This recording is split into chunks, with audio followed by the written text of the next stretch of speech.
So, you want to start making games, but you're told that you need either time or money, and well, you're at school. How are you supposed to have either of them? But don't get too disheartened, because luckily I've got a few ways for you to start making games, even if you still are in school. Of course, firstly, you should do what any new game developer should do, which is to learn a programming language.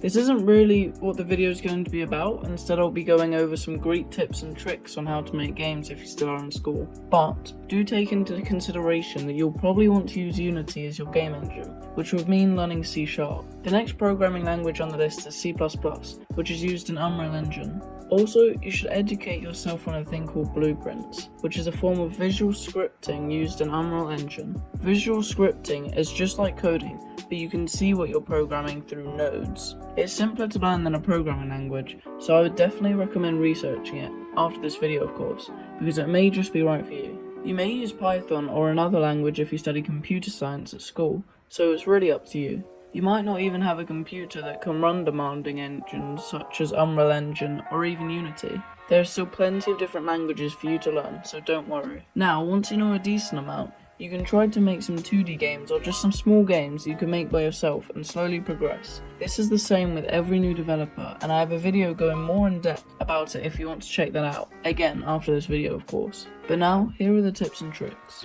Feel free to use free or paid marketplace or online assets if needs be.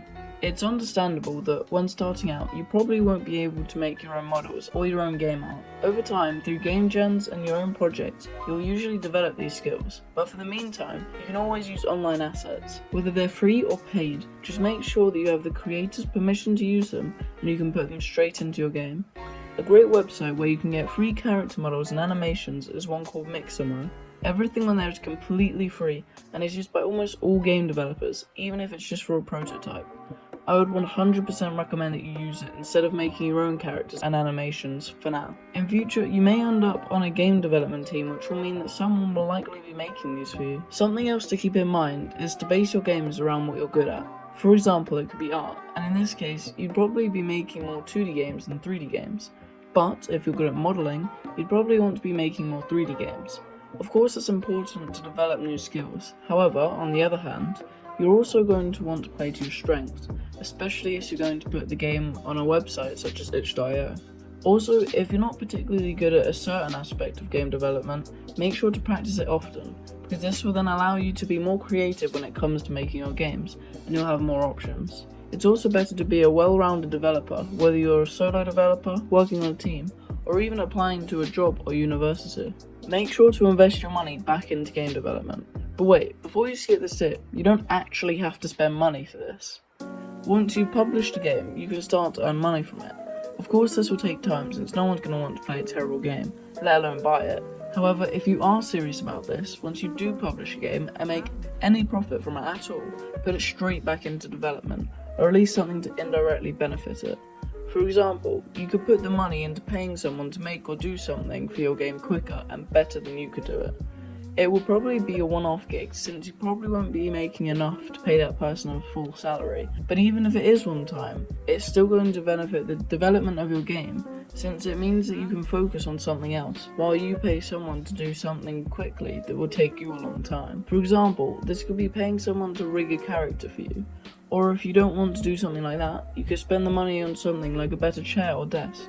These will both benefit you and your game development, since if say you got a better chair, then you'd be able to sit at your desk for longer periods of time. Or if you got a better desk, then you'd be able to fit more things on it, such as notes for your game, along with your computer. Or you could even go and buy better computer parts to be able to run your game engine smoother. All of these are things that you could and should buy if you want to enhance your game development. You can always ask for money for these too at times such as your birthday or Christmas. Make sure that you have no distractions when making your game. Put your phone in a different room, let people in your household know not to disturb you, and dedicate specific times to make your game. Doing all of this and maybe even more is going to help you make your games faster and better. When you're still at school and making games in your room, it's pretty hard to avoid all distractions, so make sure that you do your best to take yourself away from them. There's also no point in developing your game when you have something lingering on your mind, so make sure to sort out whatever you want to do that day, or at least schedule it before sitting down and developing your game. You can also close down any programs on your computer that might distract you. If you have a busy household, a good idea would be to invest in some noise cancelling headphones, but of course this is by no means essential. Don't forget to take breaks. The last thing that you want as a game developer is to burn out. Unfortunately, this can kill all of your motivation and stop you from achieving your dreams.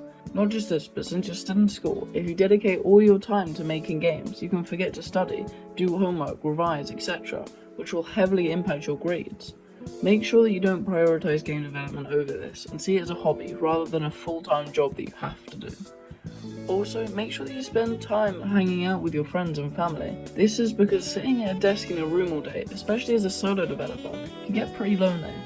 Sure, some people tend to enjoy their own company, but it definitely isn't good for your mental health to isolate yourself from others for long periods of time. Now, while I say all this, you should also make sure to spend enough time developing your game. If you take breaks for too long, you can lose momentum and motivation. It can be pretty hard to get the right balance, which is why I'd recommend that you have a schedule. If you've watched some of my other videos, you'll notice that I've spoken about making schedules a lot. This is because they are so important and I cannot stress it enough, especially as someone who likes to keep themselves organised. So that's all I've got for now. If you did enjoy this video, please make sure to like and subscribe for more game dev content. Also, I think you should watch this video next.